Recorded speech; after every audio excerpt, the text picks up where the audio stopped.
Today is July 23rd, 2025. The time is 4:30. Trustees in attendance are Carla Gorgiolo, Here. Joanne Harris, Here. Josie Martinez, Here. Andrea Sanchez Muniz, Here. Marianne Valdez Hernandez, Here.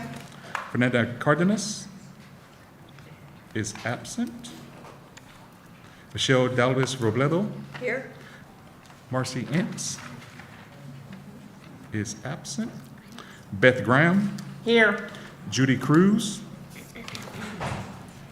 is absent. Jaspreet Kaur. Here. Chair, we have a quorum. Thank you. Let's start with the silent meditation and bring our focus towards the work that we have ahead of us today.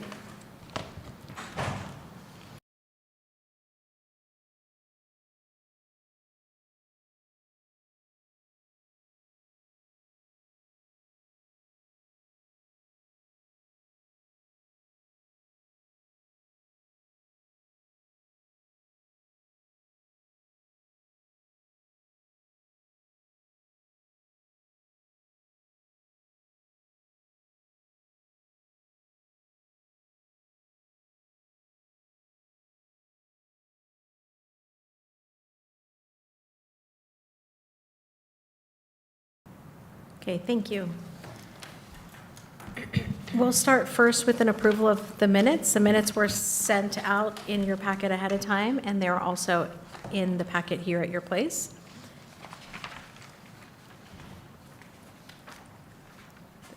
I'll accept a motion for approval for the minutes from June 25th, 2025. I move approval of the minutes of the meeting of the Board of Trustees on June 25th, 2025, as submitted. I second. Thank you. We have a first from Beth and a second from Josie. And can you conduct a roll call vote for us? Carla Gorgiolo, Aye. Joanne Harris, Aye. Josie Martinez, Aye. Andrea Sanchez Muniz, Aye. Marianne Valdez Hernandez, Aye. Fernanda Cardenas is absent. Michelle Dalvis Robledo, Aye. Marcy Ince is absent. Beth Graham, Aye. Judy Cruz is absent. Jaspreet Kaur. Aye. Motion passes. Thank you. Next on the agenda is public comments, and no one has signed up. So we'll move on to the next item on the agenda, which is report from trustees. And I want to welcome everyone who's here today in person, and also a reminder that today's meeting is being live streamed on YouTube. Last month in June, I participated in the Encino Branch Library 10th anniversary celebration, which was wonderful. There was more people, I think, than could really fit in that branch, but they were spilling out outside, and it was just a really great way to kick off the summer. I also traveled to London over the summer, and it had a wonderful break there.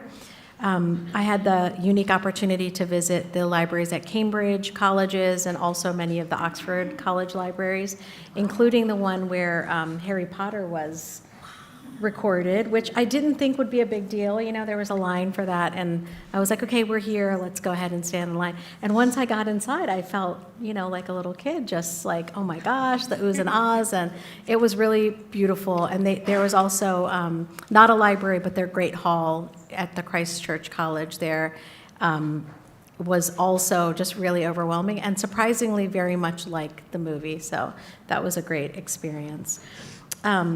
While I was there, I attended the Cody Branch Artist Panel selection, and that was wonderfully led opportunity to see the work of some artists, and then a group of community members participated, and we all voted, and then down selected to 2 top artists. And I'm really happy, really pleased with the selection, and I look forward to sharing more about the artists' selection and also the final product, which we should see in the next couple of months in terms of the design. And then finally, I do want to hold a moment and just express a lot of sympathy and concern. When I came back, I heard about the extensive flooding that happened here over the July 4th weekend, and then also the days before and the days after too, where the rain just would not let up. And I think for those of us in San Antonio who may not have been directly affected, of course, we have that gratitude, right, of not being affected by that. But seeing the damage in the Hill Country and, you know, all of our neighbors not too far away and what they're going through is extremely heartbreaking. And my daughter and I had an opportunity to go visit, to go volunteer with ACS. They were putting together like kennels and like these emergency packs for all the animals that they were finding. So like, you know, bags of food and things like that. And the way that people of San Antonio showed up to help was really, really impactful. Perfect timing. ACM McCary is here, and ACS is one of his departments as well. But they just did such a great job in hosting all of the volunteers that came out. And you know, when you volunteer at ACS, everyone's pretty much a pet lover. But you could see people came outside their comfort zone to help these animals that were in need. And the ACS team there made it really easy for everyone who wanted to volunteer. So a huge shout out to them. And if any of you know anyone who's personally impacted by that, please share our sympathies with them as well. And next, I'll ask trustees to share your updates from library or community-related activities, and I'm going to start with Beth. I attended the meetings of the committees that I serve on over the past month, and there will be reports on those meetings, so I'll let things pass until then. Thank you. I also attended my committee meetings over July and also had the opportunity to attend Ann Van Pelt's services at Lando Branch Library that were absolutely beautiful. The turnout that she had and the people that she touched and impacted, I parked so far. So it was really nice to see the turnout for her and the branch that, you know, where it all started for the family. So that was really, really nice to see. Yeah, that was very moving to see the results of that. Yeah, thank you for sharing that. Marianne? Hi, I was able to visit the Bazan Library, and I was also in the Facilities Committee meeting, and I was also able to go to Memorial to join the Departments of Arts and Culture and the library for a meet and greet for the new artist for Las Palmas Library. And that was incredible to meet her and just get to talk to her, and it was a big deal, so I got to Awesome. do that. Yeah, great, thank you. Oh, her name is Adriana Garcia, the person that was picked. Oh, awesome, Yes. okay, wonderful. Okay, with my events for the past month, I did go, it was amazing that you talked about Harry Potter, because I went to the Pure Library on the 12th of July, and they had an image by Blake, and he specializes in like magic and things like that, but he went on into the events about Harry Potter and stuff like that. Oh, good. And they had a large attendance. Awesome. I was just really happy to see that. And so I attended the Friends of the Carver Library, and I also attended Mr. Coleman's art exhibit that he had, and he went and he explained everything about all of his art at the Harvard and things like that. And it was just very nice, and that also was well attended. So I'm very pleased Oh, with very my- good, thank you for sharing that. Andrea? You can also skip the update if you want. I'll skip. Okay, Andrea's lost her voice, so I think. Josie? Yes, let's see. I was able to attend the Read to a Dog program over at McCreeless Library, and let me just say, I've had that on my schedule to do for a very, very long time, and I finally was able to get over there. I met Miss Amy and I met Seamus. Oh my goodness. Seamus is this humongous poodle. I mean, the dog is so big, but it's so gentle, so great with children. The kids had a blast. They went and they chose the books they were going to read, and they were reading, and then they turned the book around to show Seamus the pictures, and it was just, oh my goodness, one of the best things I've ever seen. The kids that were there were incredibly well behaved, so enthusiastic, and I had a chance to talk with them, and I asked them if they liked visiting the library, and they said, well, yeah, when the librarian reads to us, she reads, and then she makes sure, and she shows us the picture. That's why we showed the picture to Seamus. It was, so now I'm a groupie, and I'll be following Seamus and Miss Amy all around. I'm awesome. checking the schedule now to make sure that I get to those sessions. So that was Very great. good. I also traveled.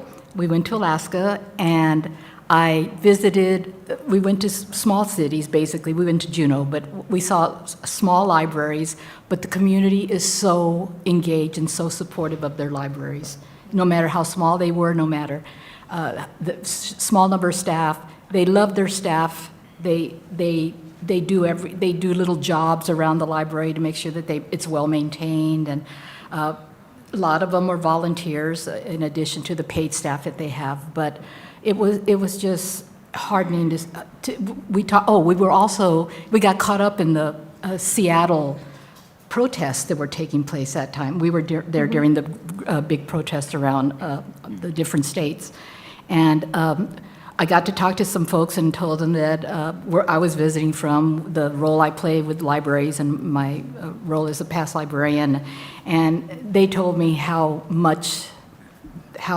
disappointed they are with what's going on nationwide, but they're just dedicated to their libraries in Seattle.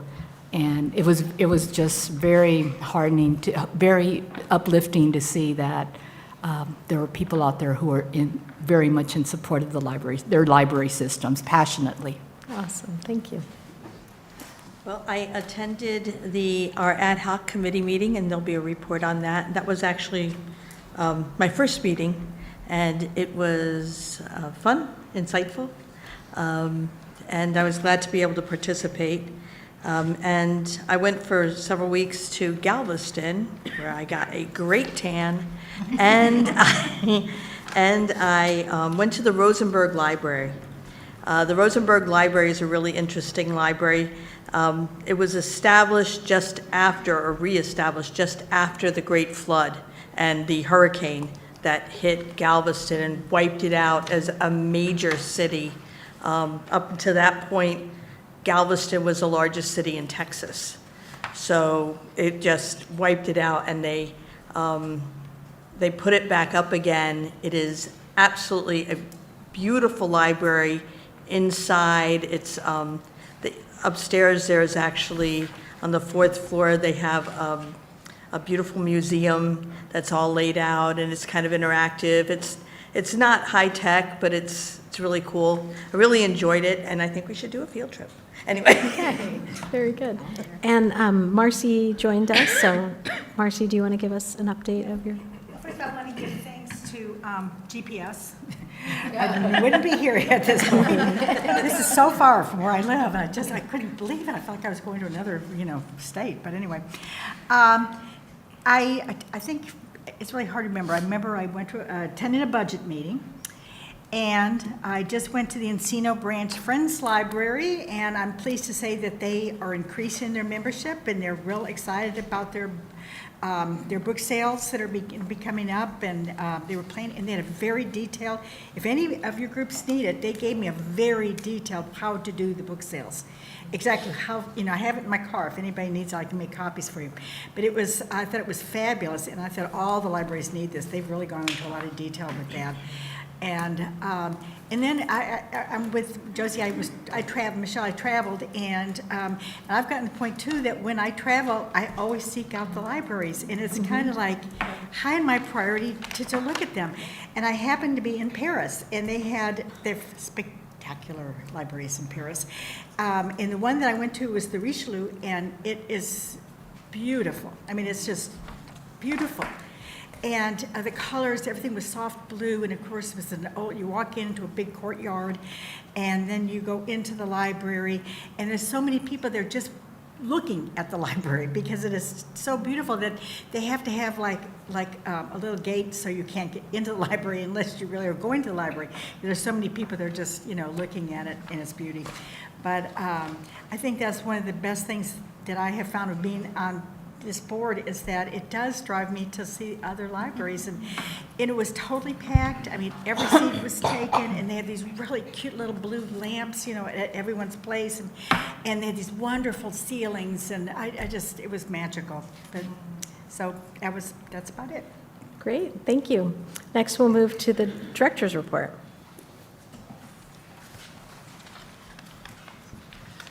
Good afternoon, everyone. I attended ALA conference in Philadelphia, my former hometown, from June 26th to June 30th. There were a lot of librarians, thousands and thousands of librarians over there this time. And I believe, I don't have the exact number, but I believe there were like around 15,000 librarians across the country representing their state, cities, and towns. Also, SAPL was also represented. One of our colleague, one of our staff member, Dacre Lambert, she presented at this conference. There were over 100 people, I believe about 110 people attended that program in Philly. Also, I'm looking forward to our in-service day on Friday, this coming Friday, on July 25th. All of our locations, except for Pruitt and our Briscoe Museum site, will operate on modified schedule from basically from 2 to 6, because in the morning and afternoon we will be doing in-service for staff. The library also initiated a comprehensive communication plan to inform library users and stakeholders of this modified schedule, so everybody will know that we are closed in the morning. The next one is the celebration to commemorate the 95th anniversary of the Carver Branch Library is scheduled for Saturday, August 2nd. We are planning a fun-filled morning to honor the legacy of the branch and also looking forward to the facility improvements. Invitations have been mailed out, and so please join us if you can. Our Assistant City Manager, David McCary, and we met with the Bexar County Deputy County Manager, Thomas Guevara, and also Bibliotech Director, Lara Cole, a couple of weeks ago to discuss our interlocal agreement for library services. Second to last, an update on the 2026 budget development process will be provided in the Budget Committee report. And I would like to say thank you to David McCary for, again, being our supporter and being here today. So really appreciate all your help and support to the library. Thank you. Thank you. Any questions for Sukrit on the director's report?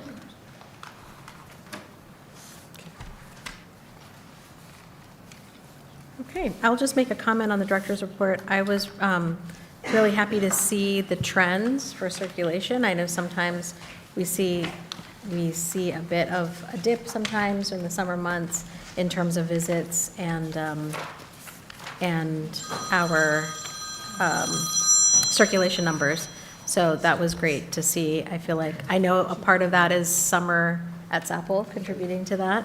And I did visit my local library recently to pick, as I always do, pick up a hold. But kids were browsing through the free books, and there was one little boy who was like, "Mom, they have this book," yelling. And she's like, "Shh." And I was like, I think that's something that's worth screaming about. You found the book you wanted, so that was really great. Next, we'll get a budget report for June 2025. Gabriella? Hi, good afternoon. It's nice to see you all. We're very close tonight. Feels like a small room. So I'm going to just provide you a brief overview for your budget report as of the end of June. That marks the end of the third quarter for the city's fiscal year. So we were at 75% elapsed, and we were 74% spent, which includes the encumbrances, or 73% without them. So overall, we are slightly behind on spending, but it's going to be mainly attributable to the other expenditures and the capital outlay categories. So the capital outlay category, since the end of June, there has been about 200,000 of PC replacements that have posted in July, so that will catch us up a bit there. And staff is continuing to make orders for furniture, fixtures, and capital equipment.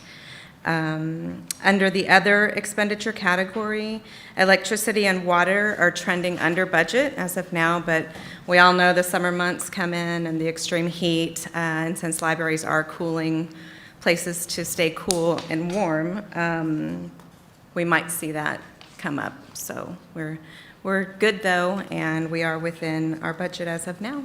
So that completes my review. If anybody has questions? Any questions on the?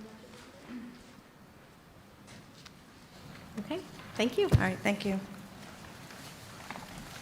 Next, we have a report from the Executive Committee, and we did meet last Tuesday, July 15th, to set the agenda for today's meeting.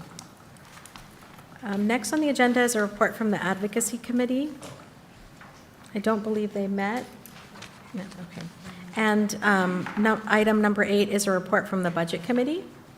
Yes, we met on June the 2nd, and Kathy's going to give it. Okay, great. Thank you.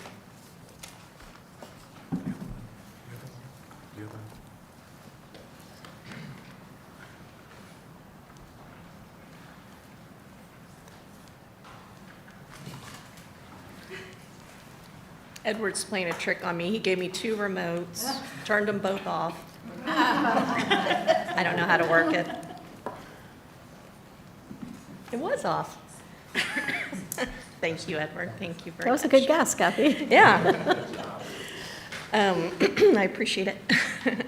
So the Budget Committee met on July 2nd, as Joanne indicated, and we went over a number of items because there have been some major milestones that have happened in the budget development process. So one major milestone was on June 27th. The City Council had their goal-setting session. This leads up to the proposed budget process, and so this was the agenda for the day. There was introductory remarks by our new mayor, Mayor Jones, and then the city manager as well, and then a series of different policy briefings for the City Council about financial policies, the forecast for the next couple of years, and also regarding specifically CPS, and there's some policies that govern what revenue comes to the city from CPS. So quite a bit of discussion and presentations regarding those things as it impacts the development of the fiscal 26 budget. Then we went on to talk about the 2 surveys that have been conducted related to the budget development process. So one is a statistically valid survey that an outside consultant does for the city, and then another is a part of SA Speaks Up, and it's a convenience survey for people to also give input about the budget.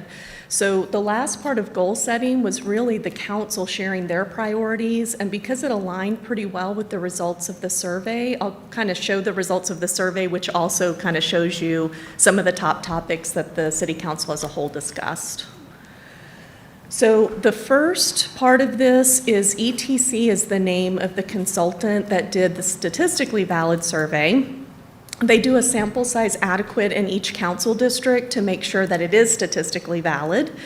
And these were the results. So some of the questions they ask about are which services the residents think should be prioritized in terms of the budget.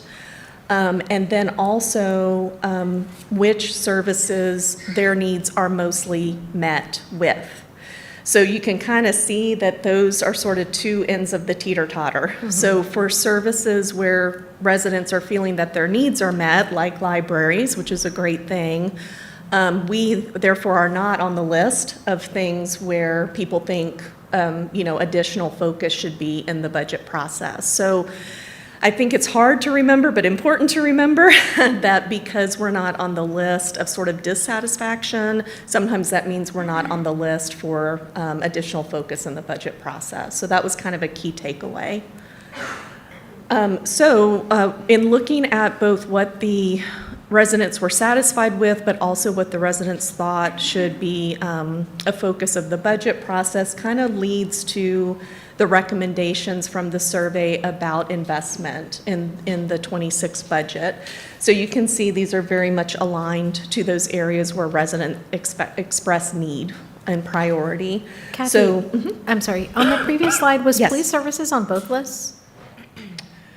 I'm sorry, say the question one more time? Police services, I was just Yeah, clarifying police if it's on both services was on lists. both lists, then Okay. yes, that's absolutely correct, yeah. And so on the list of needs, and you'll see this again in a minute, affordable housing came up, services to assist the homeless, police services, and homeless encampments. On the services where people were very satisfied, police does appear again, along with us, Parks and Rec, and other services you see there on the list. So this was a result of two different questions. What should be prioritized and how satisfied are you? Absolutely. And then what the recommendations really relate to are kind of putting those two things together. So the priority listing in the report is services to assist the homeless, homeless encampment cleanups, streets, affordable housing, animal care services, police services, code enforcement, sidewalks, and domestic violence prevention. And so, every year when the results come out, it kind of, for library for several years, has been this similar situation where it doesn't mean that library services aren't important, but there's a high satisfaction with them. And so this would kind of be one of the areas where perhaps it's more of a maintenance situation. And there is a QR code, thanks to Jessica, that you can take a picture of with your phone, but we'll also send out a link to the survey. They have a pretty good data dashboard, and you can actually kind of look at the data through several lenses, which I know at least one person on our board will do, and that's just great. So that I'm not alone. I have other data junkies here too. Definitely a lot of data junkies on this board. So the other survey was the convenience survey that's part of the outreach effort for SA Speaks Up around the budget. So this one was the online survey, which I know many of you took, but there was also a print survey at multiple city facilities. And so the results of these show the top 4 priorities overall: affordable housing, police services, fire and emergency medical services, and services to assist the homeless.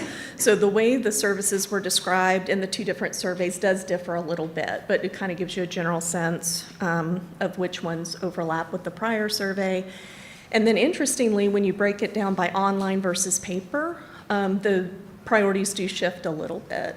So exactly the same when you look at online, but when you look at paper, senior services was at the top.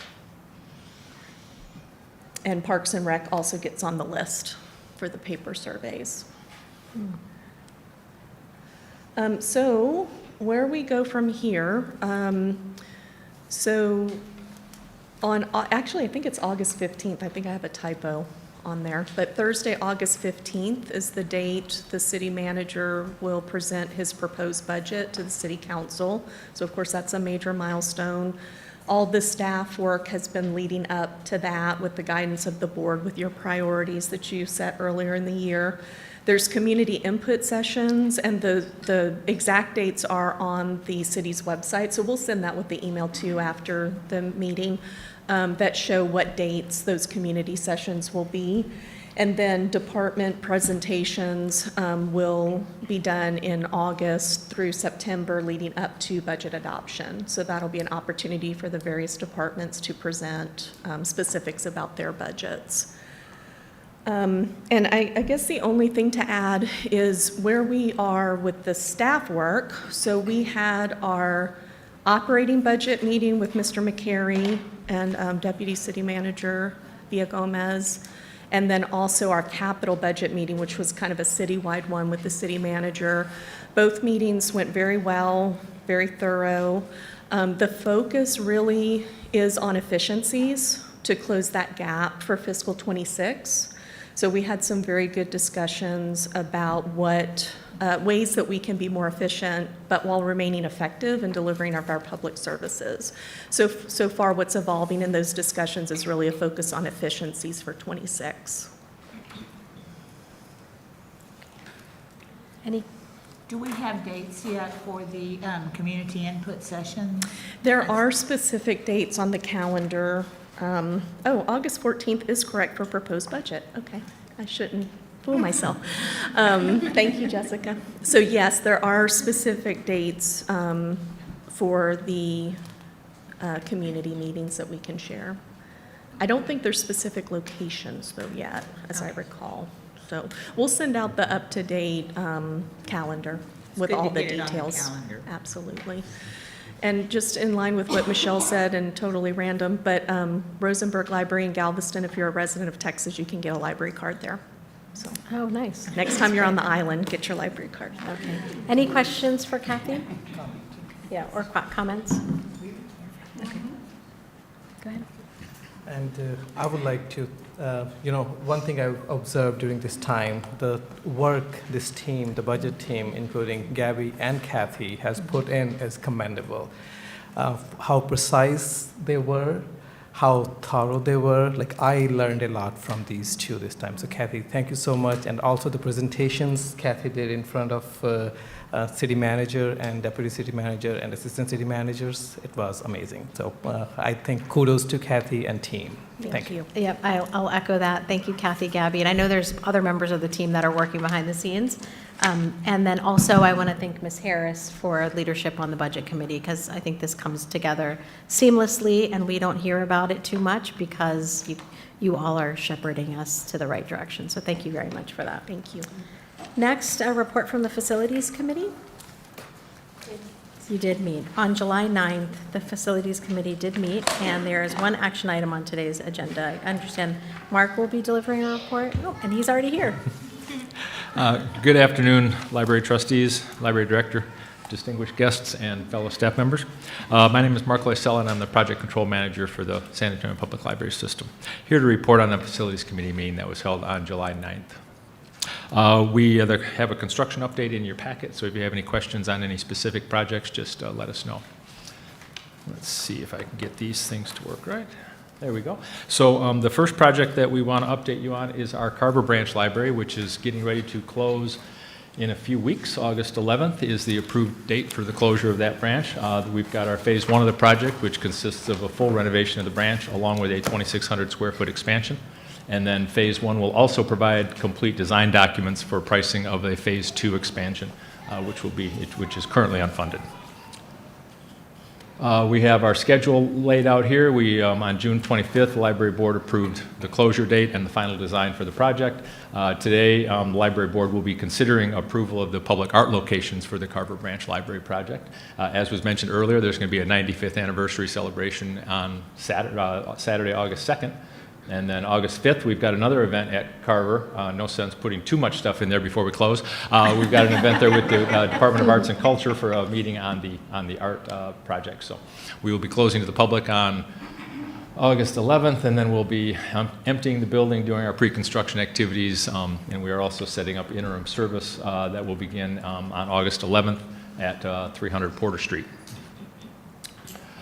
Real quick description of our Carver Branch interim service. So we are partnering with Parks Department, and we're going to have a full service location here, pretty much full service. We're going to have the same hours as our Carver Branch Library currently has, 56 hours a week. We'll have street parking available. We've got over 2,000 square feet of space. As you can see, we'll have computers, collection of books, curbside pickup, and some programming going on. This location has a gymnasium in it and also a dance studio, so we're looking at ways that we can activate this location a little more with Parks Department as well as our staff and everything. So it's about 2.8 miles away from Carver Library, and we're getting ready to outfit that place, so it's going to be really fun. Can we ask questions as you go? Sure. Is that okay?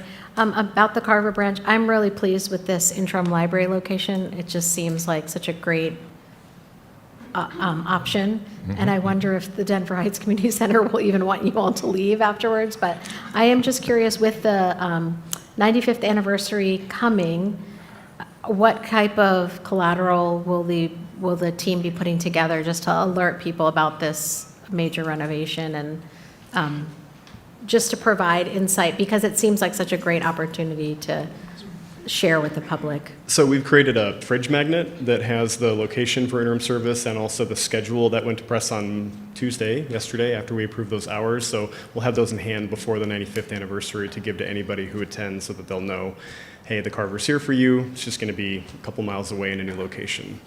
So we'll be giving those out at the anniversary. We'll have more of those also. We have 500 of them to give out, so we'll have them at the anniversary and then also after the fact to distribute to people to let them know about the interim service. Oh, fantastic. And this could be interesting too, like to see after the construction's complete, what kind of activations we got from the community center. Maybe there are people that don't, normally come to Carver that might discover this library system. So that's great. Thank you, Mark, for letting me ask that question. Sure, no problem. Next project to update you on is the Maverick Branch Library, which is a HVAC replacement project.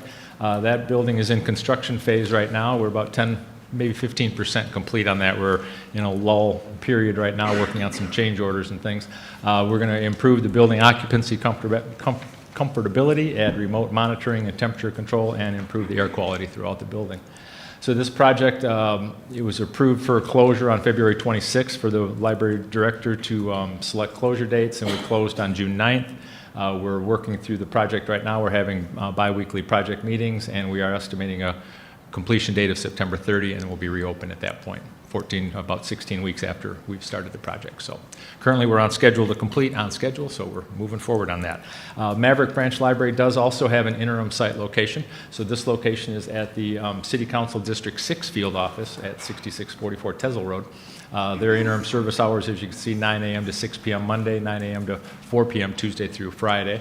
They have some curbside service and holds pickups on site, so they can have some service that's going on. And I believe they are actually running some things out of their service, some programming as well. So, and then the next updates we have, I'm actually going to turn it over to Alyssa Franklin with Department of Arts and Culture, because we got a couple of updates on the Cody and Las Palmas art projects, and then I'll let you go ahead.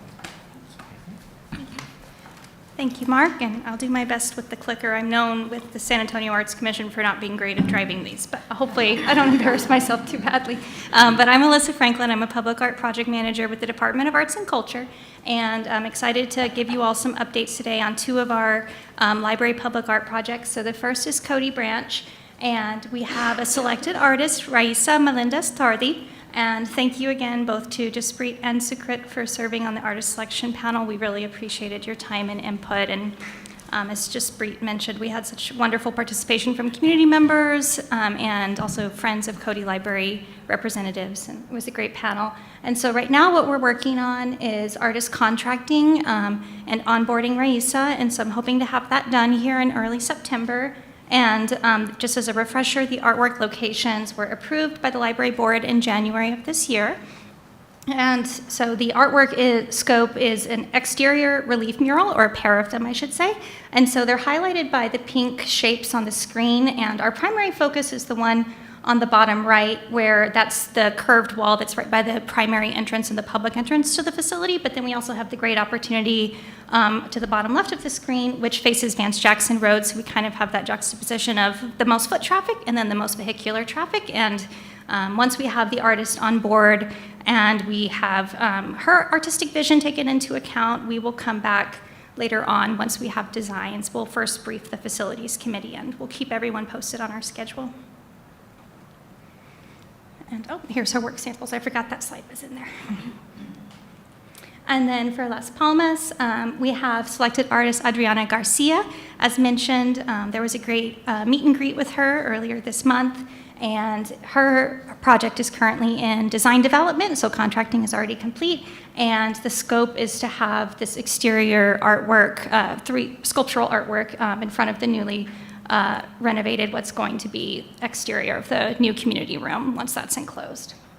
And as a refresher on that, the art locations were approved by the library board. It says May 2025, but I think it was 2024, so I apologize if that was a typo, because I know that went before Cody. So. Okay, and then we have some wonderful work samples from Adriana. You might recognize on the bottom right, that's for the new World Heritage Center near Mission Library, and then bottom left is along San Pedro Creek Culture Park.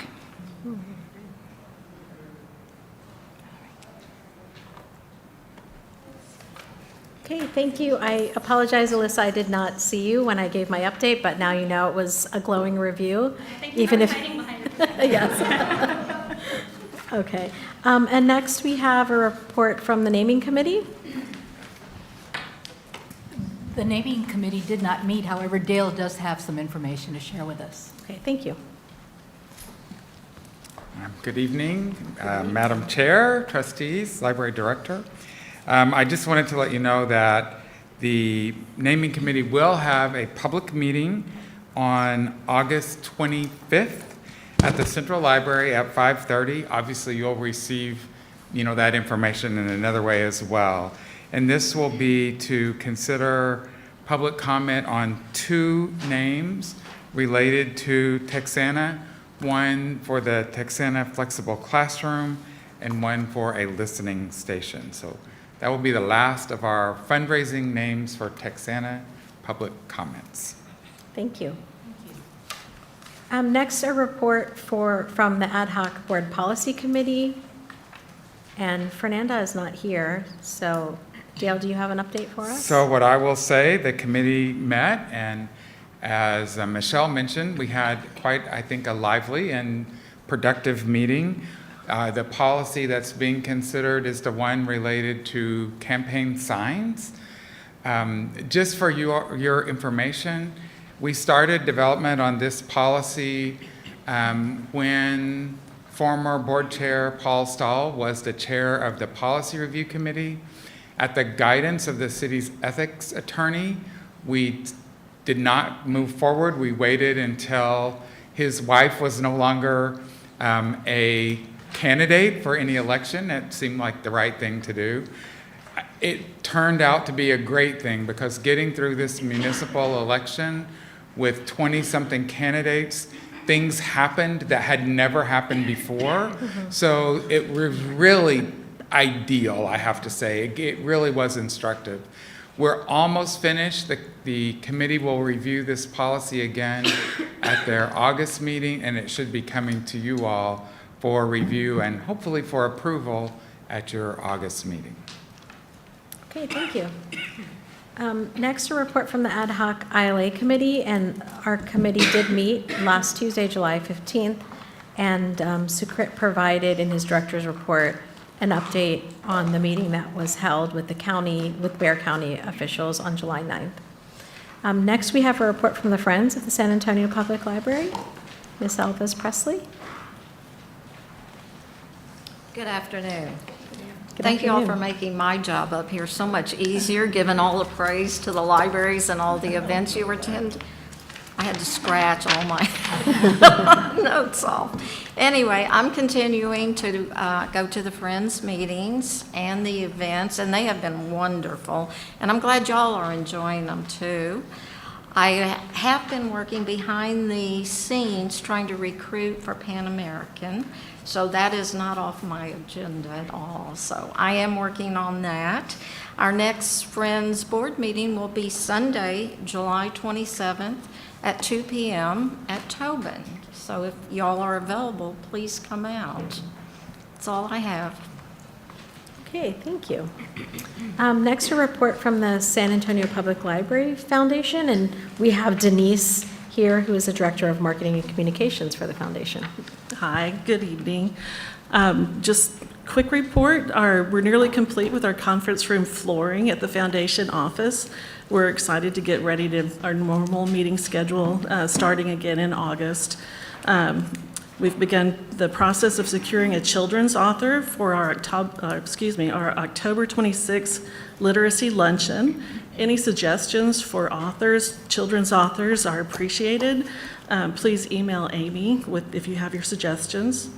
Our board nominating committee has also kicked off recruitment for the 2026 term. So once again, any suggestions that anyone has for board members for the Library Foundation that you think would be appropriate, please email Amy with those. And as we gear up and start talking to folks about the Carver Capital Campaign, we've come across other opportunities that we hope to pursue. There's potential for a corporate sponsor for Learn Centers across the system. We will be working with library staff to get the information that we need to pursue that opportunity. So that's pretty exciting. And our big buzz is Katrina Ball plans continue to move forward. We haven't been able to do our walkthrough yet due to the construction is not complete yet, but we're really excited and we've sold about half our tables so far. So that's our report. Thank you very much. Thank you. Next, we have a staff report for the Guerra Branch Library. And Ms. Elma, are you going to do an intro for us? Okay, perfect. Good afternoon. I am Elma. I'm the Public Services Administrator that supports this wonderful library. It's my pleasure to introduce you Ms. Arlene Richardson.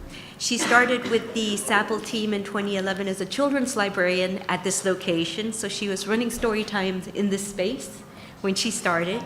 She left for a little bit to go to Collins to be branch manager there because she was promoted. When opportunity arose, she came right back here to the team and the community that she really felt had a place in her heart, I will say. With the branch manager report, Ms. Arlene Richardson. Thank you.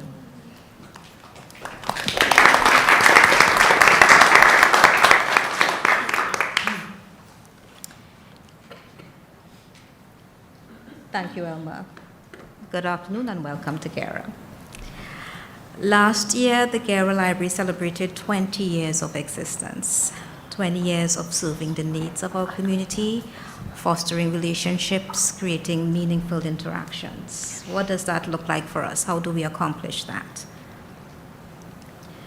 That happens through partnerships, outreach, programming for all ages, being responsive to feedback from our community, and being intentional with our spaces. I'm sorry to interrupt you, but you know, with my allergies, my ears are stuffy, and I can't. Maybe you can bring the mic Oh, you closer. can hear me. I am so sorry. Oh, that's all right. I was trying to signal. That's okay. Is that better? Yes? Okay. Yes. I'll start again. Okay, All right? thank you. That's okay. Last year, the Guerra Library celebrated 20 years of existence, 20 years of serving the needs of our community, fostering relationships, and creating meaningful interactions. How do we accomplish this? What does that look like for us? Partnerships, outreach, programming for all ages, being responsive to feedback from our community, and being intentional with our spaces. Partnerships. January through April, the branch hosts the Volunteer Income Tax Assistance Program. For 2024, the branch recorded $2,125,121 in refunds. That amount went back to the community. Did the library get a portion of that?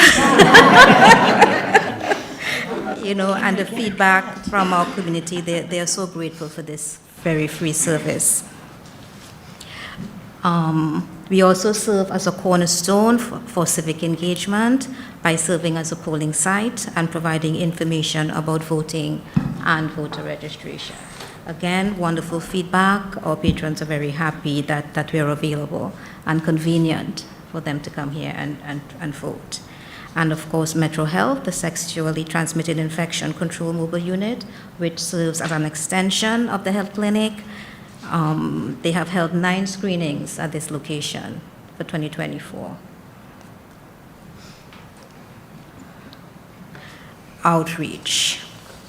We leave the branch and we meet people where they are. We go into the neighborhoods, we attend community events, we go into schools, we attend career days, literacy nights, parent meetings, cafecitos, back to school events. We have quite a few of those lined up right now. We go into youth organizations, we go into community centers. Once a month, our adult services librarian hosts a trivia game at the nearby Willie Cortez Community Center, which is very much appreciated.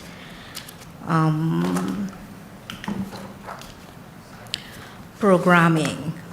Our children's librarian, Linda Lopez, ensures that there are programs for children of all ages, 0 to 12. And that looks like baby time, toddler time, play and read, Lego club, art club, bubble parties, dance parties, paint parties, all to foster early literacy learning and that interaction, that early engagement. programs for teens. We are very mindful to set aside time and space for teens to come into our location and relax, study, engage, and lead their proceedings with their peers and, of course, make new connections. Programs for adults and older adults. The Gera branch is very proud to host and facilitate book clubs, both in English and Spanish. We host a weekly Spanish-English conversation hour where patrons come in and they just converse. They just speak in English and Spanish and share and any topic they would like. They lead the proceedings. Computer literacy, trivia, arts and crafts, DIY, workshops, yoga, musical performances are what we try to provide for adults and older adults. And of course, we are very intentional and mindful to plan programs for families. When we get feedback and when we get questions from the community and they ask us, can we bring our kids to this program or can we bring our grandchildren to a program, it shows a need that family programming is important to this community. So we are mindful and make family programs available. In the fall, when it's pumpkin season, families take their families to the pumpkin patch. They can bring their families here for a pumpkin program. For Fiesta, families take their kids, they go as a family to Fiesta events. They can come to the library as a family and take part in a Fiesta float decorating. So we are mindful to provide programming for families. Also, we experimented with Sunday programming, which is going very well. And again, a direct response to feedback from our community when folks, when patrons tell us, they actually tell us, you know, we would love to attend a program, but we can't make it on a Thursday afternoon, or we can't make it during the week, but we can on the weekend. So we make a conscious effort and we provide Sunday evening programs, which have been very well received. And also they let us know that the timing of it is also crucial because, you know, when we hear comments or when we get feedback that, you know, in the fall, when it gets dark really early, you know, we prefer something a little earlier. Or we prefer something, you know, at a time when somebody can give me a lift or I can take the bus, or, you know, so we've been very responsive to that and have been providing programming that suits our community. And of course, we are very mindful and very intentional with our spaces so that anybody who comes into our spaces, they have some activity to partake of. You know, they can do a jigsaw puzzle, they can do a crossword puzzle. So there's something to engage folks of all ages. And we have gotten wonderful responses from the community on what we offer, and we look forward to doing more. So I thank you for your time, and do you have any questions for me? Any questions? I don't have a question. Thank you. I don't have a question.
with me, but I had jury duty and I was worried that I wouldn't have time to prepare. So digital resources are a vital way that SAPL delivers on its commitment to a diverse, inclusive, and responsive collection. They expand access beyond our buildings, meeting people where they are. So people who may never enter the library, people who need homework help at home, a caregiver streaming story time, or a Spanish-speaking family exploring culturally relevant books. These platforms reflect our community's languages, interests, and needs, and they give us the flexibility to respond quickly to demand. You'll also see, I think, through the presentation, how they fill certain gaps and niches that we can't really do with traditional book collection and serial collection, digitally or online. And we'll get into some of those. Sorry, make sure I'm proceeding. First two, to give you a better sense of how what I'm talking about tonight, digital resources, fits into our overall collection budget plan.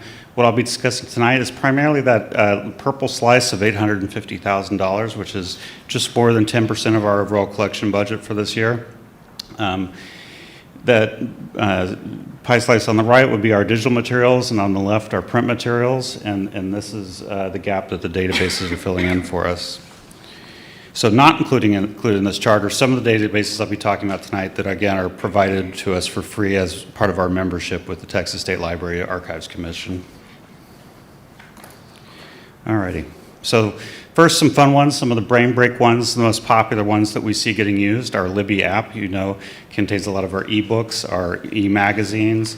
You can access some of our other apps through them, like Canopy, which is listed here, and you can see Canopy. Again, I think that maybe what I was here about a few months back. It contains a lot of popular movies, but also documentaries, and does deep dives into topics that maybe 1 in 100 people are very interested in, but they're very interested in it. It has lots of videos, recordings that are also in Spanish, so it's open and accessible to a lot of households in our community. I don't want to get past the slide without mentioning two of my favorite ones. Wordle. Notice I didn't say New York Times, because I'm not sure if you read New York Times or not, but I bet you play Wordle at least once a week. You can now get Wordle access through our New York Times subscription online if you go to our library page and sites. If you want to talk to me about Wordle after, I would be happy to. And Rock's Back Pages. It's a small one that doesn't cost very much, but as a rock and roll fan, I love it. It takes a lot of back issues from a lot of UK serials and resources back to the 1950s, interviews with your favorite artists, sound recordings where you can hear those artists talking about their songs and music. And if you're like me and you get really obsessed with one artist for like months at a time, go there, find out as much as you can about them, and then maybe you can find some connections to other artists you may also like. So Rock's Back Pages. I think our collection development librarian is probably thumbs upping me at home right now. He's a big fan too. So getting into some more specific things. A big one that we offer is BrainFuse. This is a homework help platform. And I actually had to learn a little bit more about it as I was going into it. So it's a multi-modular system. The two big ones modules that we pay for are called Help Now and Job Now. Help Now is that homework help application. So this is actually free one-on-one support for those who need it most. It promotes educational equity and economic opportunity. It provides on-demand homework help, live tutoring, including in Spanish, writing lab feedback within 1 business day. So you send them something, a piece of writing you're working on, they'll get it back to you. Sessions are conducted with an interactive whiteboard, and users can access and save their transcripts from those sessions to review at any time later. So something cool I learned while I was looking this up is that those tutors must meet the following criteria. They have to reside in the US, they have to hold a master's degree or higher, they have prior tutoring and teaching experience, pass background checks and multiple screening steps, undergo ongoing training and performance evaluations. So as much as I like to talk to people about my master's degree, I don't think I would even qualify to be a tutor here. Job Now is a similar thing, but of course for a broader community of people who are job seekers. So it's live resume review support, building live job coaching. You can do interview practice with a live coach. There's other career tools and job search tools to help you find what skills you're good at, jobs you might be interested in based on things that you like or are good at doing. Anyway, that's BrainFuse. I'm going to try to keep going a little bit faster because I know I can talk forever about some of these. Learning Express Library. This is an all-in-one online learning platform that helps community members build academic skills. So it will prepare you for standardized tests. Which standardized tests? All of them. If you can think of one, they've got practice tests that you can do and take in this system. And that includes people learning English as a second language. You can take tests to begin for college entry exams like the TOEFL. So this one supports the library mission by expanding equitable access to education, boosting workforce development, helping students succeed with their tests, serving diverse learners. There's also Spanish language content and, as I mentioned, U.S. citizen test prep to support new Americans. It offers self-paced, personalized learning, so users can track their own progress towards their goals as they go, and they log in with their library account, and it's all ready for them. Okay. So we have a lot of fantastic genealogy resources, including Ancestry.com. I'm picking on this one because it's available from home online right now. Anyone watching can go check it out. It's powered by Ancestry, but the full Ancestry.com package that we have is currently library use only. So you come in and visit us at our Texana Center or any of our branches, and you can use that Ancestry.com. It's very similar to the Heritage Quest online. Heritage Quest, if you don't know, it offers access to just millions of digital records, from U.S. Census data to military records, family histories, local archives. It has the Freedmen's Bank records, all searchable from home with your library card. So patrons researching family or working on genealogy projects would like this resource. Students and educators studying American history and migration. Underserved communities, including African American families tracing ancestral records through the Freedmen's Bank records. Veterans and military families who want access to their military records of their loved ones, or going as far back as the Revolutionary War and Civil War, can also find information about their enrollment and subscription in the military there. Okay, I think I'm making good time. On to some of the news and magazines that we have. Of course, we have San Antonio Express News. Right now, we have the online subscription to every single issue, 1990 to present. You can get the full screen image of what the newspaper looked like over those years, and it brings it all the way up to the present day.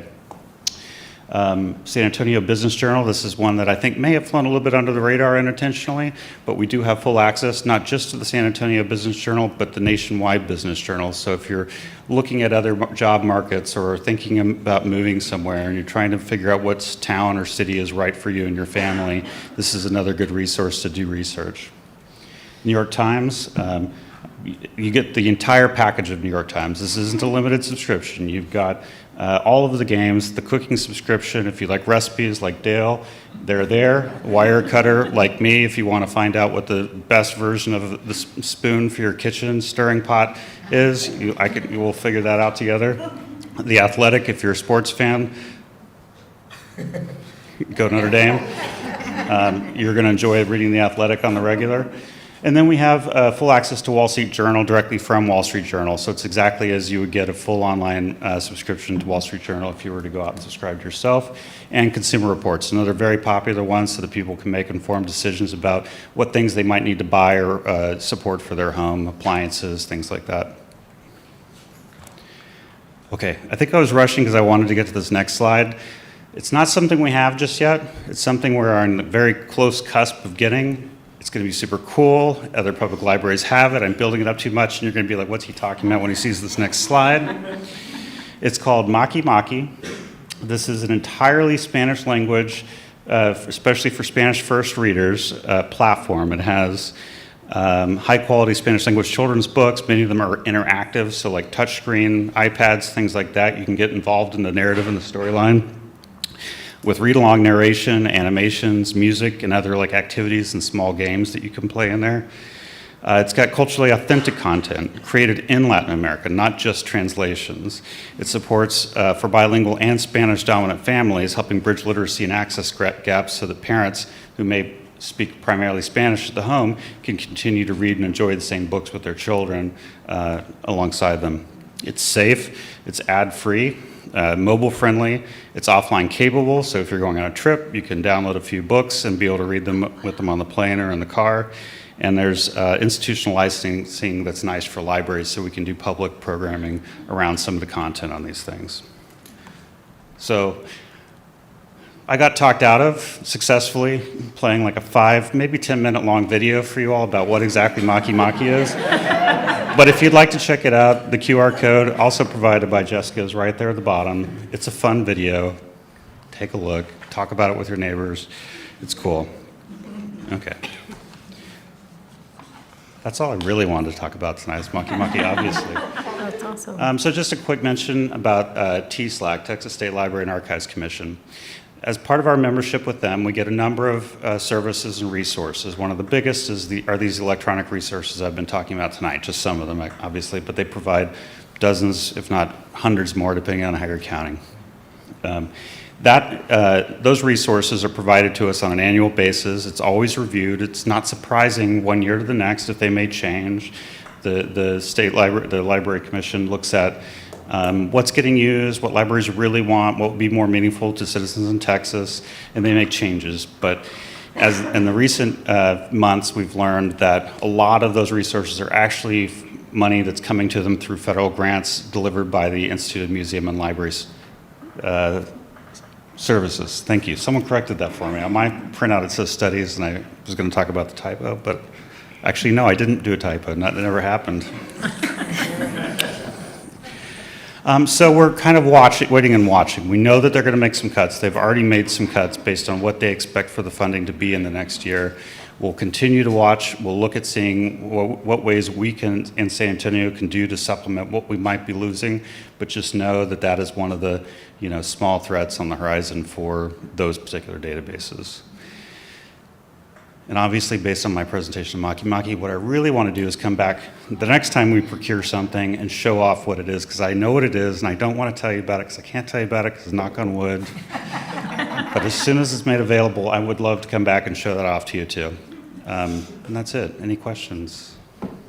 Please. When I was at the Encino Branch Friends Library, they had opened a new class in Mahjong, and it filled up like that. I mean, just immediately. And they're having it twice a month. I could see that there's a waiting list, to even get into this. So I don't know how you would go about doing it, but I would love to take it. If there was something online that I could go and learn how to play. An online platform to teach Mahjong? I need to figure out if there is one, but yeah, that sounds pretty cool. Either, but I can tell you it's very popular, very, very popular right now. Good notes. Yeah, thank you. Other questions, Judy? Well, thank you for the presentation, and I'm happy to hear that Maki Maki is going to be a tool for the community to use, and if we could continue to see what the community needs and maybe make that possible. And so my first question is, are any of these based on, are we being charged based on usage on any of these programs? So, yes. So like Canopy is one of those. That's one reason why Canopy is a ticketed system. Every month you get a certain number of tickets that resets every month. And we only get charged based on how many of those tickets get used up. That's an example of one where that's true. But for the most part, you're just paying a flat rate for access to the database. So is there a limit on those as far as usage, like only so many people can use it? Because I imagine a lot of these could be really well used in schools for those. No usage limits that I'm aware of. Why did I not worry about that until you said it? Schools generally get their own access to the newspapers and you know, magazines. when you introduce them to them and say, hey, you can do it at home, because that's the issue, is a lot of these kids can't do those programs at home. And so when they're introduced to schools, you could do these at home, and, that would be. I'm going to say no, there are no usage limits, and at the risk of lightning striking me on the way out, I'm going to stand by that. For example, again, with the Canopy children's videos, that's one where they're truly unlimited. There's no pay per use. And there are different packages as well within Canopy, I believe, like our British movies and television series that we subscribe to are all infinite watch as much as you'd like. They have packages through Overdrive and other places that are intended to help keep costs down for libraries. They know it's going to be a hot read or a hot movie to watch for a particular season, so they try to make it easier for us to provide it as many times as possible. But the databases I showed you tonight, none of those have limits. It's just, do you have a library card? Have at it. And so you come into the library, get that library card, and hopefully we make that easier someday soon to do that online without necessarily having to come in, and you can begin using those resources from home, from school, from wherever you need that resource to be from. Yeah. Thank you for the presentation. First of all, I think you need a little bit more enthusiasm for your job, Adam.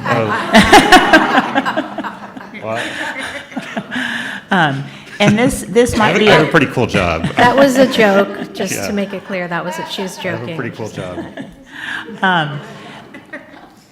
This might be a question for Scott, but so many of these programs could have such a positive impact on the community. What are we doing to promote them? Well, I'm going to buy some time while Scott comes up here.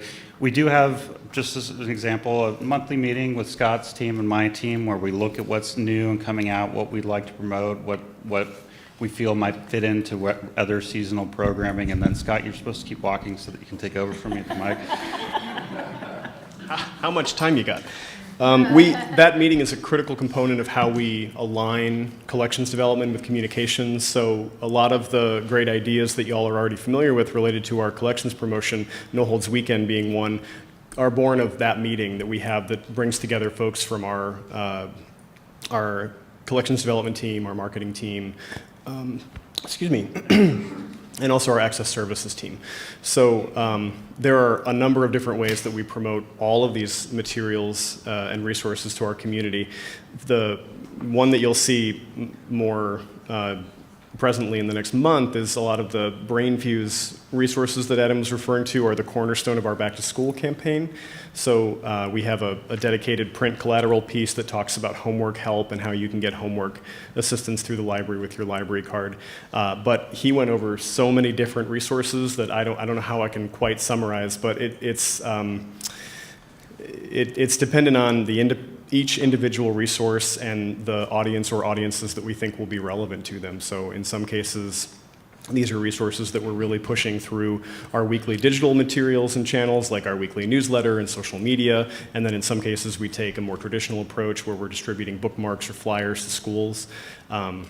But every single one of these is something that we have in circulation in some of our publications. We're also really excited about Maki Maki. I know that the collections development team has been working on that for a long time, and so we're ready to hit the gas when that contract comes through so that we can let our folks know about it. I know you've developed some good relationships with local TV stations. Are you planning like a back-to-school blitz or anything like that on TV? We typically have some spots on the lifestyle shows, those morning shows that air between the 9 and noon block, depending on the station. And back to school will be the focus of those pitches in the month of August. So we usually bring in a librarian and have them talk about all the different resources that the schools offer. So you can look for us on SA Live and Great Day SA and all those morning shows in the month of August. Yeah, great question. Thank you. Thank you. And any other questions? Stay up here, Scott. Are there any other questions? Andrea, you have one? I'm going to try really hard to talk, but it's going to be really soft, and I'm sorry. But thinking about back to school, is there a one-pager of just these resources that can be sent to even a communications person at the districts? Public, charter, the Catholic schools, pretty much anything. And then that way, again, it's up to them whether they do it or not, but at least that gives them something to post on their district pages that help promote these resources, because every district website has a parent resource page. And I think that throughout the year, updating that, especially, like, I'm excited about Maki Maki. I'm thinking about our bilingual department and how they don't make anything for us. So I'm really excited about that. And then, of course, test prep, because I've been in a tested area my entire life, so that's exciting. But giving it to the school system to actually be free promotion for us, that also helps them reach their families and the people in the community. There isn't currently a one-pager, but we'll work on that. See, I was going to say yes, there's definitely one so that you can do it. I think it's a great suggestion. Thank you, Andrea. There was something that came to mind to me too, is like if someone asked me, I don't think I would remember all of the digital resources. And this is the hard part of having so many great programs, right? Is like, how do you tell people about it? How do you get the word out? I have more comments and questions, and I know trustees might have more questions too, but I want to pause here and see if our library director wants to say anything, because he had some ideas about community outreach and handling that on a branch-by-branch basis. Can you talk about that a little bit? We have started to look into how we can reach out to our communities. So we are still in the initial phase of developing a plan where we will be assisting each branch manager so they are able to build relationships with the local schools, local organizations like Rotary Club, Lions Club, Kiwanis Club, also like youth centers. So all of that we are planning on like rolling out very soon. So we also had a meeting about that today too. So I would say stay tuned. Our goal is to like penetrate the communities, let them know who we are and what we are doing and how we are able to help and assist. We have unlimited resources at all of our beautiful locations all across the city, and we would like people to know about those resources. And one of the things we talked about is, when we don't know about these organizations, when we don't know about these people, how can we expect them to know about us? So for us, so that's where we are starting. We will be building these relationships, and we will be making our full 100% effort in doing that. I know, like this is something we do, but I think what we are doing is we are going to be very strategic now, and we are going to try to penetrate the areas, the communities, the organizations which we have not been able to reach out in the past.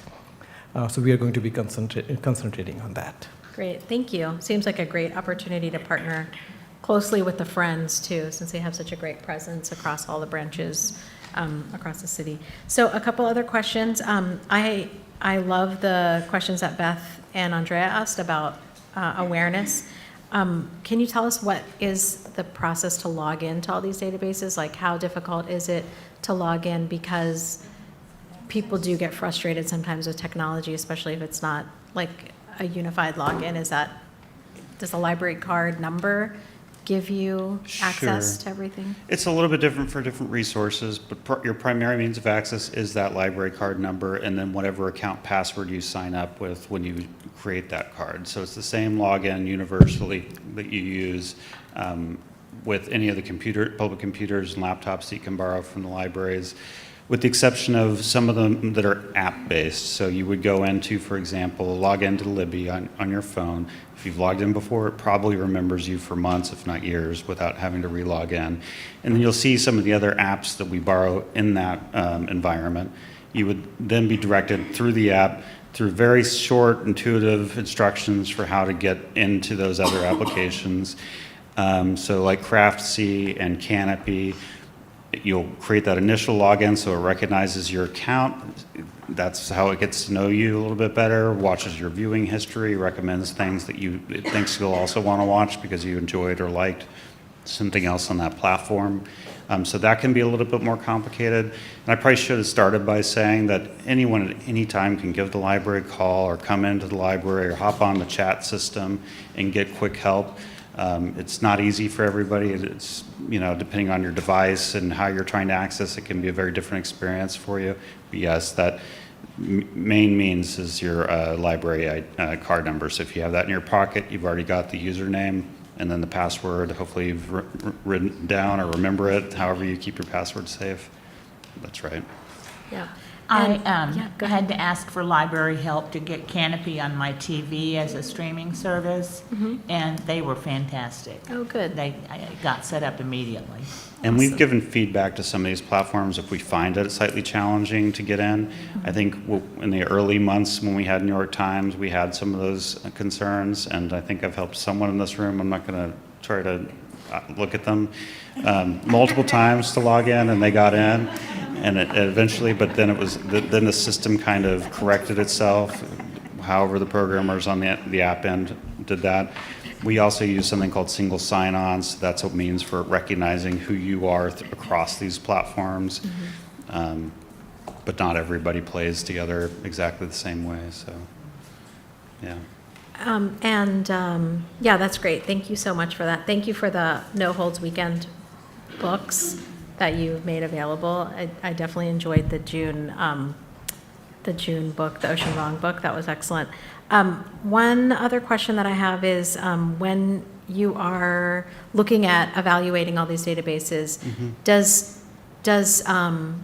TSLAC have like a listing of databases and you're selecting them based on what you hear from the community in terms of needs, or do we have access to every single thing that they have access to? The latter, and there's a slight difference if you're a TSLAC member and you're an academic library versus a public library.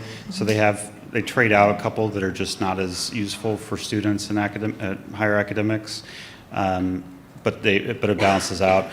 You do get access to everything they have. They send out, I want to say it's annually, sometimes twice a year, if they have to make a quick decision, surveys to all of their members, which we always reply to with what we consider the priority databases to keep, maintain, or ones we'd like them to consider looking at next. And then that's all aggregated statewide so that they're getting the most help to the most people. Okay. Yeah. And when you play Wordle, what's your first word? If I tell you. All right, no. My wife is probably watching. She'll laugh if I say it out loud. I would have to make it up. All right, thank you so much. Does anybody else have any questions for Adam or Scott? All right. Okay, thank you. Thank you.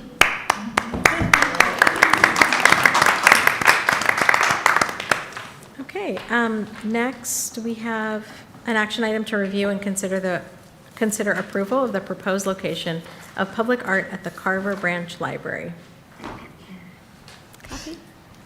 Okay, thank you so much. So another very exciting item. So tonight we have for you a presentation to share what the Facilities Committee approved in their last meeting for the proposed public art locations for the Carver Branch Library. So as you'll recall, we have 3 public art projects right now, the Las Palmas Branch, the Cody Branch, and Carver. Carver, because we're in the design on the project, it's a little bit earlier in the process for the art. So the first step that the board does is approve the selected locations, and then the process continues kind of in the way that Alyssa described earlier for Cody and Las Palmas.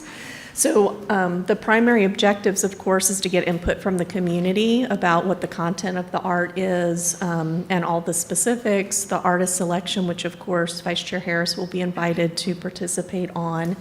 And so really the project phase right now is early days, so it's artwork, theme, and inspiration. We're showing this picture of the Schaefer public art to just illustrate, because of where we are with the bond project, we're able to really interact with the architects and with the project as the public art also gets proposed.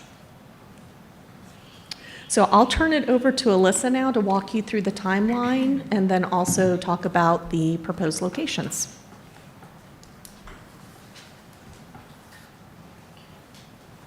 Thank you, Kathy. Can you all hear me all right? Okay.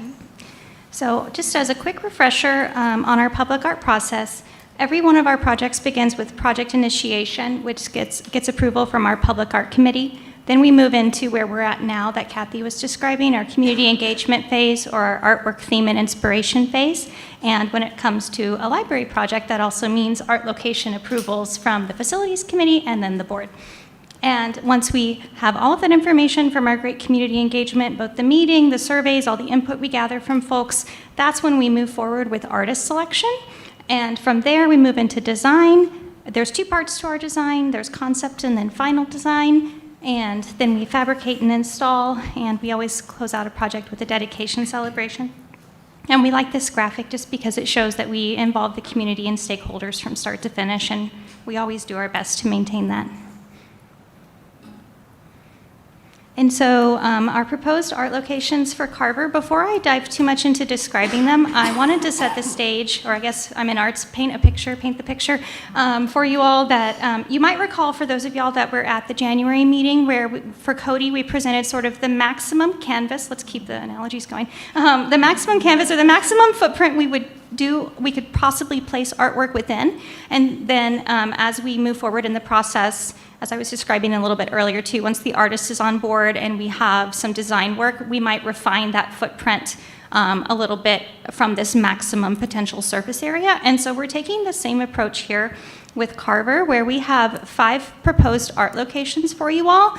And what we think is happening at this point is that at least 3 of the 5 will move forward, and we will work with not only SAPL, but also the Public Works team, the Public Works construction team, the design team with the architects, and the artists to refine where we will place the art precisely. And so just to break it down, starting with number 1, it's a mural, a floor-to-ceiling mural, so the dimensions, it's a square wall, 18 by 18 feet, so it's a great surface space for us. And this is right within, once you walk in that brand new lobby doors, this is the immediate wall that you face. So in the rendering from the architects, they gave us this lovely lavender canvas, but imagine that being completely covered with the mural. And we are thinking a little bit outside of the box as far as it doesn't have to be a mural that's just directly painted on the wall, but it could even have a more interesting surface treatment. For example, it could be a mosaic or a tile mural, or even have some relief elements, sort of like we talked about when we presented Cody, where we can sort of break things a little bit away from the wall, push it a little further. And then we're excited to continue exploring different surface areas and treatments within this great lobby space, since it is sort of, you know, the epicenter, or where everyone is coming and going. And so we also have, for number 2 on the slide, flooring design, because currently the approved renderings, the approved designs, it's a polished concrete floor, which looks great, and it does have embedded safety mats so people don't slip right inside the front door. So those would, of course, stay in place as well.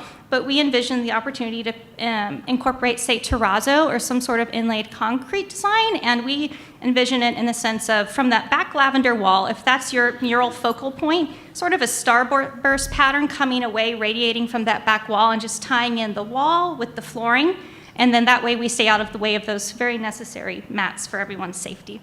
Then as I keep talking to you, number 3 is like, then we go up, we look up to the sky after we've looked down and looked ahead, and we have the opportunity to potentially include a suspended artwork. So the room is 18 by 18 by 18, and the artwork that's suspended from the ceiling could also include a lighting element as well, for example. So not necessarily the primary lighting, I'm not saying that at all, but we could just have an additional enhancement for lighting. And that could create a really fun juxtaposition with the fritted glass design that is going to be on the exterior of the new lobby. And then if we move, if we go through the left doors that number 2 is conveniently placed in front of on the slide, we have an entry hall mural that takes you right on the way to the circulation desk, and the stacks are right to your right, so it's the bottom image. And there's the existing brick wall with the windows, and we could do some mural panels, working around the existing architectural features, but sort of have the art move from that main lobby focal area into 2 other high traffic areas, the last of which is number 5, and it's kind of sneaking there on the screen, but if you were to take a right from the lobby, there's a blank wall that's a blank canvas for us that is going to be connected to the new community room that's being built. And the other thing about all of these locations is they are within the scope of phase 1, which we know is rolling and is funded. And so we wanted to make sure that we chose locations where the artwork will be secure and get to be able to be enjoyed. And that way when phase 2 happens, certain features are going to evolve, and like, for example, certain exterior spaces will then be swallowed up by phase 2, or some exterior walls will become interior walls. So we really wanted to focus on high traffic, high visibility areas that can be enjoyed by as many people as possible, but also keeping in mind sort of that the place is still evolving and has the potential to continue to grow, which is wonderful. And so then here is a better view of that lobby, where that lavender wall is our sort of our focal point, if you will. The idea that we can add that embellishment to that polished concrete flooring and potentially suspend something from the ceiling. And then if you were to go to the right towards the community room, it's also where new drinking fountains and new restrooms will be. There is the white wall that is, okay. Am I gonna get really brave here? Okay. right through there.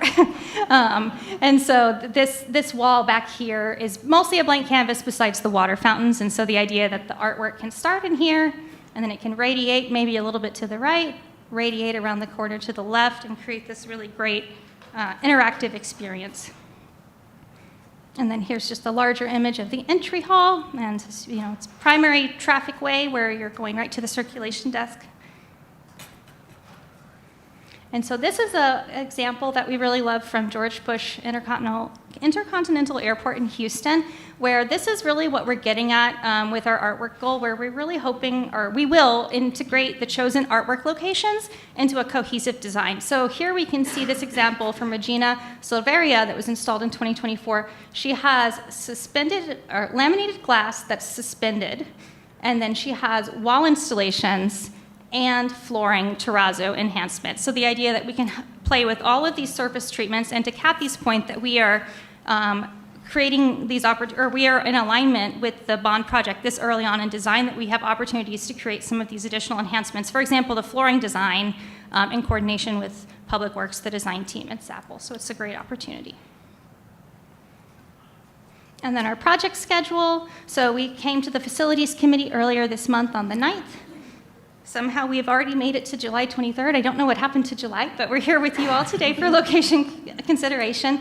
And then we're just going to keep the excitement rolling. So we're having our survey, our community engagement survey is going to open on July 30th. We are really excited for the opportunity to table at the Carver's 95th anniversary as well. And before I get into all those dates, that's a subsequent slide. So then we'll have community engagement in the month of August. Then we'll have artist selection, and our District 2 trustee, as mentioned, will be invited to join the artist selection panel, and we will schedule around your schedule. We'll make sure you're there in October, and then we'll move into design, hoping to have design complete a little bit before this time next year. We will provide a design briefing at that time to you all, and then fabrication and installation, and we will coordinate with the larger project construction team so that we can install in conjunction with the larger construction schedule. Oh, okay. And then I was going to say, in addition to August 2nd, 95th anniversary branch celebration, we also have our community meeting on Tuesday, August 5th, and it will be for input on the community engagement survey. Okay, thank you. Thank you. This is an action item, so I'll entertain a motion for action. I move that we approve the proposed art location for the public art project at the Carver Branch Library. Thank you. I'll second it. And a second from Michelle. Thank you. Well, you made the motion, Joanne, but I still wanted to ask, and you're in, for you and Andrea. Andrea can't really talk today, so were there any concerns or things that were brought up in facilities? No, the only concerns which she explained at the very beginning is that these are 5 areas that they would like, but it depends on the amount of money. Mm-hmm. And we might only be able to get 3, but it will be what the community wants, because we might not be able to get all 5. Okay, great. Any other discussion? Oh, I wanted to add that we also brought up the integrity of the architect and his impact, not only on the building, but especially with the roof and the ceiling and how that is what the original tent was. So the suspended would not conflict with that if that's the route that they decided to go. Okay, great. Could you remind us of what the budget is for the art project? Sure. So for the public art component, which that funding is separate from the Public Works funding for the building renovation, we are looking at just over $250,000. Thank you. Any other questions? I just had a question in regards to the historical perspective. Carver's 95 years old, which is amazing. And part of being in a space that old is like understanding how long it's been there. I don't know if there's going to be talks about putting some type of historical reference or photo gallery of where it began, or is there anything in the works like that? So the first part of the answer is going to be in our community engagement survey.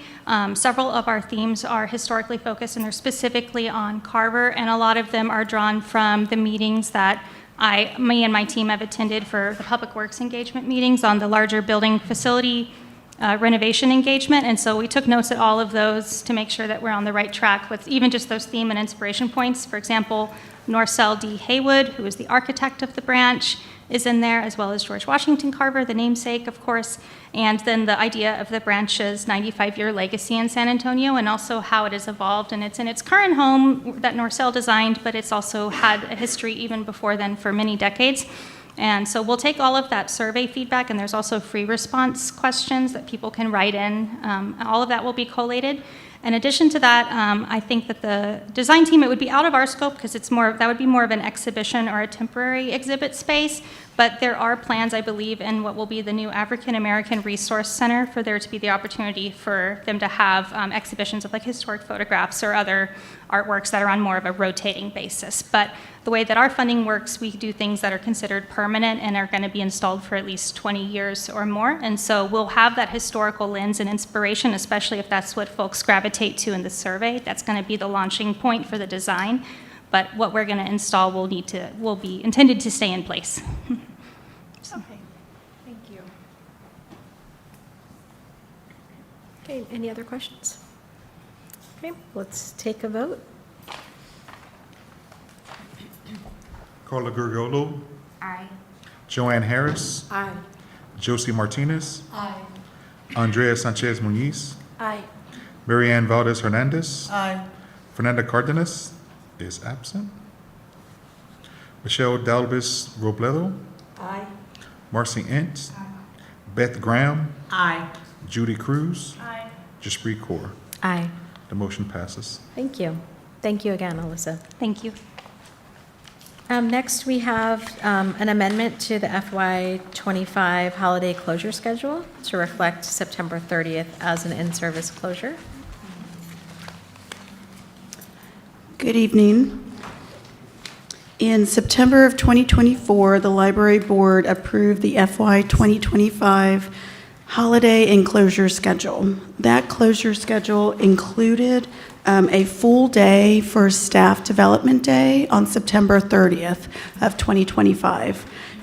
When we began planning for that staff day, we found a challenge in finding a location, and as we started to navigate that challenge, we realized that it would be in the best interest to postpone that all-day staff day from FY25 into FY26. And so the proposal to you today is to transform September 30 from a all-day staff day to a half-day in-service day so that our staff continue to have a professional development opportunity, which is something that we have started for the last couple years. So we'll continue that, and then we will begin plans to develop the staff day for FY26. Our Friends of the San Antonio Public Library previously supported Staff Day as it was envisioned and with funding. So we anticipate that that funding will just carry over with us to 26. I've spoken with the Friends President, Liz Alvarez Presley, in anticipation of this presentation. So the Friends are aware and supportive. And so the request before the board today is to transition September 30 from an all-day closure to a half-day in service, and then we will come back to the board at a later date to plan the full day closure for Staff Day. Okay, thank you. I'll entertain a motion for this amended schedule. I move to approve the amended fiscal year 2025 holiday and closure schedule to reflect September 30th, 2025 as an in-service closure. Second. Thank you, Marcy. I second. Okay, thank you, Marianne. Okay, any questions or clarifications? Is it going to be like a part 1 and part 2? Because I know they're doing one on the 25th of this month. Mm-hmm. So and then are they going to do part 2 of that same type of? It actually lines up perfect where September 30 will allow us to do a in-service day, which would be quarterly for this fiscal year. So the branch staff and all of our unit managers are able to program that day as they see fit and the needs of their community. We do provide, as we feel necessary, system-wide activities. If there's a system-wide training, system-wide message, for example, our director, Secret, does deliver a welcoming address every staff in-service day, so we will have that. So definitely every unit is able to program that day as they feel that they need in that community and that they serve. Okay, any other questions? All right. So, I'm sorry. Yep, go ahead. So we're going to close half-day 2 weeks in a row? Is that what I'm understanding? So we are closing a half-day. The schedule shows currently this coming Friday will be a staff in-service day. Right. And then September 30, if the board approves, it would be a staff in-service day, pending board approval. And there is no, that's okay. There is a packet that Yeah. shows it, and you'll see, I mean, I just underlined these, but this is the quarterly schedule. So what we approved last year was actually 3 half-day in-service days and 1 full closure day. And what Jessica and the staff are asking for us to do now is convert that full day closure into a half day. Yeah. So it's actually less closures, if that helps to make your decision for voting. Okay, Edward, can you lead us in the vote? Carla Gurriolo. Aye. Joanne Harris. Aye. Josie Martinez. Aye. Andrea Sanchez Muniz. Aye. Mary Ann Valdez Hernandez. Aye. Fernanda Cardenas is absent. Michelle Dalbis Robledo. Aye. Marcy Ince. Beth Graham. Aye. Judy Cruz. Jaspreet Kaur. Aye. Motion passes. Thank you. And next on our last item on our agenda is appointment of a 3-person nominating committee to identify a slate of officers for chair, vice chair, secretary, and treasurer to be elected during the September 2025 annual meeting. And I have asked Josie Martinez to chair that committee, along with Andrea Sanchez Muniz and Marcy Ince to serve on the nominating committee. So I will ask for a motion to vote on this. Yes. Oh, we need, I'm sorry, Marcy. We need to have a motion before we can discuss. So if someone wants to make a motion, that would be great. I'll motion to the appointment of trustees to the 3-person nominating committee to identify a slate of officers for chair, vice chair, secretary, treasurer, and to be elected during the September 2025 annual meeting in accordance with the Library Board of Trustees. Bylaws, yes, thank you. Okay, Michelle? Second. And a second from Beth, thank you. And now, Marcy, you have a question? I really think that if you are considering serving in the executive committee, you should not be on this nominating committee. I always think there's an element of, it's a little bit unethical, I believe. And we've had this discussion before, but I think that it's not in the, I don't think it's in the bylaws that, it can happen, but it just does, it has a taint to it that I don't like. Yeah. So, I mean, if you're wanting to stay or be on the executive committee, I really think you should not be on this. Okay, thank you for that. Thank you for that feedback. Any other questions? Comments? Okay, can you lead us in a vote? Carla Gurriolo. Aye. Joanne Harris. Aye. Josie Martinez. Aye. Andrea Sanchez Muniz.